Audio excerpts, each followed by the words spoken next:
evening, I'm Michaela Goose, and you are watching ntTV's online report.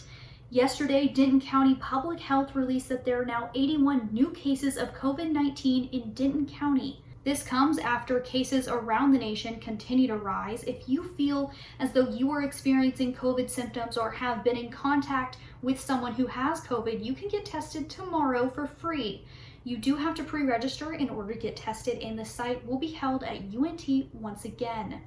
Now, COVID-19 has officially been in the United States since early January, and people are wanting to know how these numbers affect them. ntTV News Director Seth Biley sat down with Denton County Public Health official Jennifer Rainey to talk about how to understand these numbers. We also recommend individuals take a look at scrolling down to it, take a look at our weekly percent positivity. So what that weekly percent positivity is it takes the number of tests performed total, all of the number of tests performed within Denton County, and it takes the number of positive cases out of those new tests performed.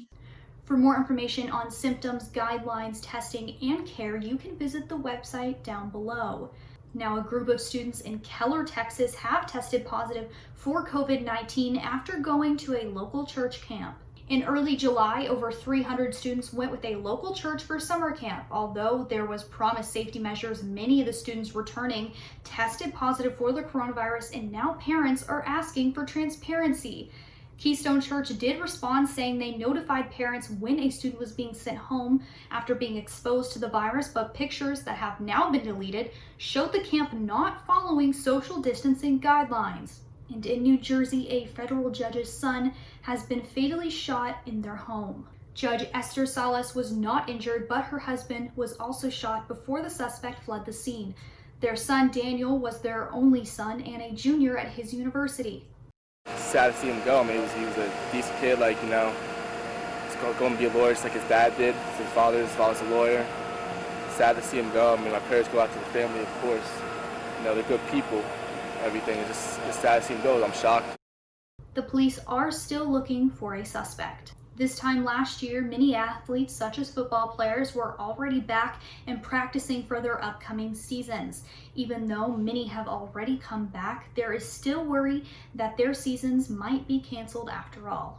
The UIL is expected to announce this week whether or not fall sports will continue and the guidelines if they do.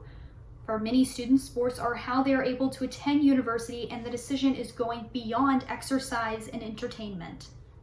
In East Texas, Mineola City is removing a fence that racially segregated a cemetery. I'm glad that we have so many people turned out today for this historic event in our city's history.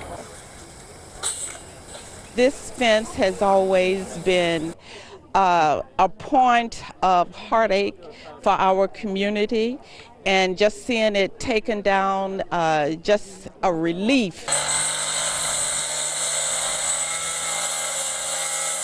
When they were cutting the fence, my heart just started fluttering, and a sense of pride now to know that after 60 years, all my life, that fence has been there whenever we buried our loved ones and friends. So I came out today to memorialize the unity of Mineola. They're both very old, originally starting in the 1870s and 80s and 90s, depending on different parcels of land. We marked a local couple with a marker, John and Molly Veazey, who were early African-American educators around 1900.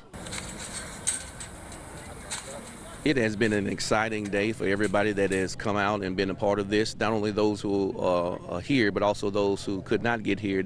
All the sentiments that has been coming in via text and Facebook and post and whatnot, everybody's really excited about what God is doing here today. Years in the making and decades in the making, and by God's grace we've gotten here, and we look forward to what's coming next. If we can take down these fences, we can take down other fences in our hearts that separate us and bring us close together. The project will take about a week to complete and is being done by the city's Public Works Department. And civil rights activist and U.S. Congressman John Lewis has unfortunately passed away on Friday at the age of 80 after a long battle with pancreatic cancer. The country lost a hero last night. The movement lost an icon, and I lost a personal friend. Lewis began his civil rights career as a teenager with Martin Luther King. He marched in many cities and survived a brutal beating in Selma, Alabama. He was arrested over 40 times in his fight for civil rights and was a prominent freedom rider. He then served as a U.S. representative for over 3 decades. Lewis was a lifelong servant and was awarded the Medal of Freedom by President Obama in 2011. Since his death, many former presidents, activists, celebrities, and politicians alike have all poured in their thanks and support for John Lewis this week. That's all I have for you guys tonight. Thank you so much for watching ntTV's online report. Be sure to follow us on ntTV's Twitter at ntTV_news for all the latest. Be sure to join us again tomorrow at ntTV's online report, and wear your mask and have a good night.